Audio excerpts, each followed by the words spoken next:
आपको याद होगा ये ठीक 1 साल पहले लोनी के अंदर जिस तरह से एक घटना घटी थी, उस घटना में अब्दुल समद सैफ़ी जो कि एक बुज़ुर्ग थे जिनकी दाढ़ी काटने का एक मामला सामने आया था और उस दाढ़ी काटने और उनकी पिटाई करने और उनसे ज़बरन कुछ ऐसे विवादित नारे लगवाने, उसको लेकर के जो मामला हाईलाइट हुआ था सभी मीडिया सोशल मीडिया पर तमाम वीडियोज़ वायरल हुई और उस वीडियोज़ को देखने के बाद में काफ़ी सारे लोग जो कि देश के संविधान और देश के आइन पर विश्वास रखने वाले लोग वो कहीं ना कहीं विचलित हुए थे और उन लोगों को लगा था कि ये जिस तरह से घटना घटी है वो कहीं ना कहीं निंदनीय है, क्योंकि किसी बुज़ुर्ग की दाढ़ी किसी भी धर्म के ताल्लुक़ से हो उसको अगर काटी जाए वो कहीं ना कहीं गलत है।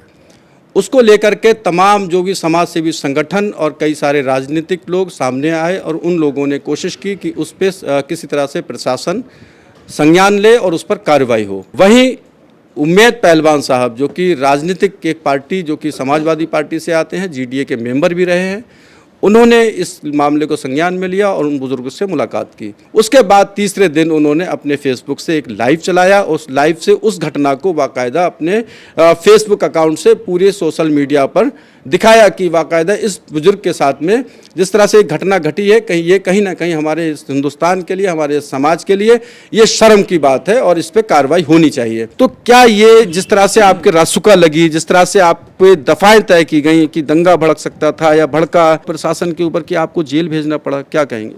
हस्ती है अपनी ऐसी मिटती नहीं किसी से, यूं तो सदा रहा दुश्मन दौरे जहां हमारा और सारे जहां से अच्छा हिंदुस्तान हमारा। 72 साल के बुजुर्ग के साथ पिटाई हुई, उनकी दाढ़ी काटी गई।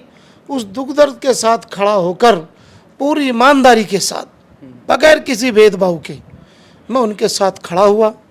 मगर इसको लोग हिंदू मुस्लिम का रूप दे देंगे। मुझे सेकुलर आदमी को मैंने जहाँ भी कोई मीटिंग की है या कोई बात कही, हमेशा ये कहा है कि अल्लाह वालो राम वालो, अल्लाह वालो राम वालो, सियासत से अपने मजहब को बचा लो, मंदिर मस्जिद कभी फुर्सत में बना लेना, जो नफरत से टूटे वो घर तो बना लो। हर जगह कहा कि हिंदू धर्म से नफरत करना ये इस्लाम नहीं कहता, हिंदू धर्म से नफरत करना ये इस्लाम नहीं कहता, और मस्जिद की मीनारे तोड़ो कोई राम नहीं कहता। तो मैंने तो कभी हिंदू मुस्लिम की बात ही नहीं की।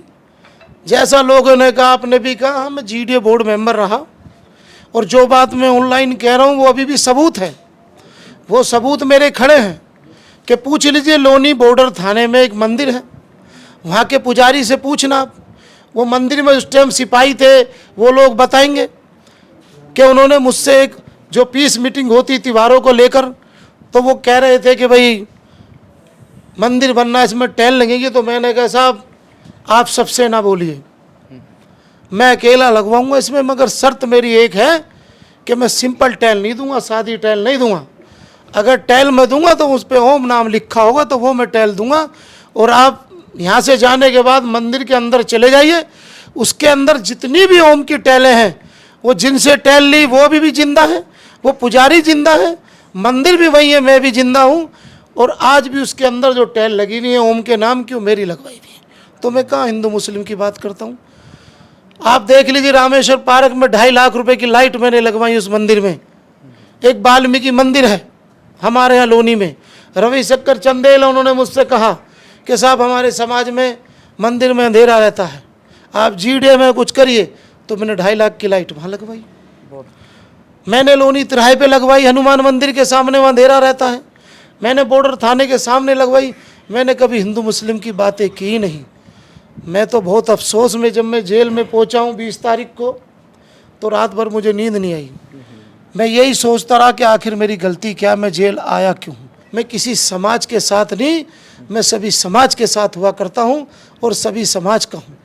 मैंने जो डिवाइडर बनवाए हैं, जो आज लोनी में डिवाइडर हैं, पहले एक्सीडेंट हुआ करते थे, इस तरफ से इस तरफ रोड पार कर दिया करते थे, करोड़ों रुपए के मैंने डिवाइडर बनवाए। तो क्या इसमें सिर्फ मुसलमान ही जाते हैं? इस रोड पे तो सभी निकलते हैं। तो मैंने बाखुदा कभी ये बात ही नहीं की। और मेरे साथ जो हिंदू समाज के दोस्त थे, क्योंकि मेरा नाम उम्मेद पहलवान है, ना आगे अली है ना पीछे खान है, उनको तब पता चला मैं मुसलमान हूँ कि जब मैंने दाढ़ी और टोपी रखी, वरना उनको ये भी कभी पता नहीं था कि मुसलमान हूँ, क्योंकि मेरा व्यवहार ही ऐसा था कि मैंने कभी उनके साथ भी हिंदू मुसलमान की बात की नहीं।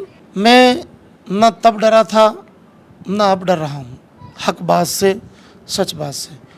मगर कहीं ना कहीं जो मेरी पहले ज़िंदगी आज़ाद थी कि मैं कहीं भी गाड़ी उठाकर अकेला भी चल दिया करता था, मगर जेल में जाने के बाद जो कुछ अपराधी किस्म के लोग हैं उन्होंने मेरे साथ जेल में बदतमीजी करने की भी कोशिश की, मगर हो नहीं पाई उनसे, क्योंकि वहाँ जो प्रशासन था उन्होंने पूरी नज़र मुझ पे बनाई रखी थी। मेरे साथ वो लोग कभी भी कुछ भी कर सकते हैं, ये मैं ऑनलाइन कह रहा हूँ, और मुझे और मेरे परिवार को कुछ भी वो लोग कर सकते हैं, क्योंकि उनकी भावना अब उम्मेद पहलवान वाली नहीं रही, उनकी भावना कुछ और हो गई है। मुझे नहीं पता था कि कुछ लोग इसमें राजनीति कर रहे हैं। मैं तो एक सीधे सच्चे दिल से एक पिटाई वाले बुजुर्ग की, एक दाढ़ी कटने वाले बुजुर्ग की मदद कर रहा था। कुछ लोगों ने जिन्होंने दाढ़ी काटी वो भी छूट गए, जिन्होंने कटवाई वो भी छूट गए, जो लोग वहाँ मौजूद थे वो भी छूट कर चले गए, एक दिन भी जेल नहीं गए। तो मैंने ऐसे क्या जुल्म कर दिया था कि मुझको 1 साल 9 दिन जेल में रखा गया। जिन लोगों को चुनाव लड़ना था वो लड़ चुके, जिन लोगों को मुझे जेल भिजवाना था वो भेज चुके, और ऐसी ऐसी बातें कही जो मैंने ना कभी जीवन में की और ना मैं कभी करता हूँ। मैंने तो कभी इस तरीके की बातें ही नहीं की। मैं तो आज भी जो मुझसे खिलाफ हैं, चाहे वो किसी भी समाज के लोग खिलाफ हैं, मैं तो उनसे साफ स्पष्ट में एक ही बात कहना चाहता हूँ कि मेरी इस लोनी में क्या, इस पूरे हिंदुस्तान में किसी से कोई लड़ाई नहीं है, ना मैं रखना चाहता। मुझे पता है कि मेरे परिवार ने 1 साल 9 दिन कैसे काटे। मैं क्या बताऊं कि 10 दिन की बीवी मेरी जच्चा थी घर में, ऑपरेशन से बेटी हुई थी। क्या हुआ उनका ऑपरेशन का, कैसे मैं 10 दिन की बच्ची को, मेरी बेटी को लेकर, मेरी बीवी, मेरी बहनें, मेरी 17 बेटियां, मेरे भाई, मेरी माँ, क्या किया था मैंने। एक आदमी की मदद करने की इतनी बड़ी सजा कि जहां घरों में दरबार लगते थे वो ताले लगे। जिन लोगों की मैंने मदद की उन लोगों ने दूर रह रहकर पूछना समझा, क्योंकि उनको भी इतना डरा दिया गया कि तुम्हें भी जेल भेज दिया जाएगा। मैं पूछना चाहता हूं लोगों से कि अगर मदद करना ही इतना बड़ा जुल्म है तो जब तक मैं जिंदा हूं तो गरीब और मजलूम की मदद करता ही रहूंगा, चाहे मुझे फांसी भी लगा। वाकई बहुत एक तरह से दुखद भी है, क्योंकि जिस तरह से जो पीड़ा को झेला है उम्मेद पहलवान इदरीसी ने, वो शायद क्योंकि दूसरे की मदद करने के लिए अपने आप को एक तरह से उलझन में डाल दिया। ये कम ही जगह पे देखने को मिलता है, क्योंकि जिस तरह से आज का माहौल है, कोई किसी के लिए मदद करने को सिर्फ इसीलिए खड़ा नहीं होता है क्योंकि उसको खुद को जो प्रताड़ना झेलनी पड़ती है वो कहीं ना कहीं बहुत ही ज़्यादा पीड़ा का एक पूरा परिवार कहीं ना कहीं उसको फेस करता है। और जो इस वही पीड़ा को बयान करते करते भावुक हुए उम्मेद पहलवान इदरीसी, और ये कहीं ना कहीं एक राजनीति, गंदी राजनीति का शिकार उम्मेद पहलवान इदरीसी हुए हैं। और मैं उम्मीद करता हूं कि जिस तरह से आप पे परेशानियां आई हैं और जो आगे आने वाला वक्त आपको खुशियों भरा रहे, और जो भी समस्याएं हैं वो प्रशासन शासन मिल करके उसको सुलझाए, और कहीं ना कहीं जो समस्या अपराधी जो लोग जिनको जो कि अभी भी धमका रहे हैं इनको, या जिस तरह से जेल में धमकियां मिली हैं, वो कहीं ना कहीं शासन प्रशासन को इस पर ज़रूर संज्ञान लेना चाहिए। सामाजिक संवाद बिल्कुल ये आग्रह करता है आपसे, प्रशासन से, कि ऐसे व्यक्ति को जिसको कि जो किसी की मदद करने के लिए अगर खड़ा है तो उस आदमी के खिलाफ जो कि एक गंदी राजनीति का शिकार हुआ है उसको ज़रूर अभी इस वक्त की जो समस्या है उसको हल करना चाहिए। मैं आपका भाई कमर अहमद, सामाजिक संवाद।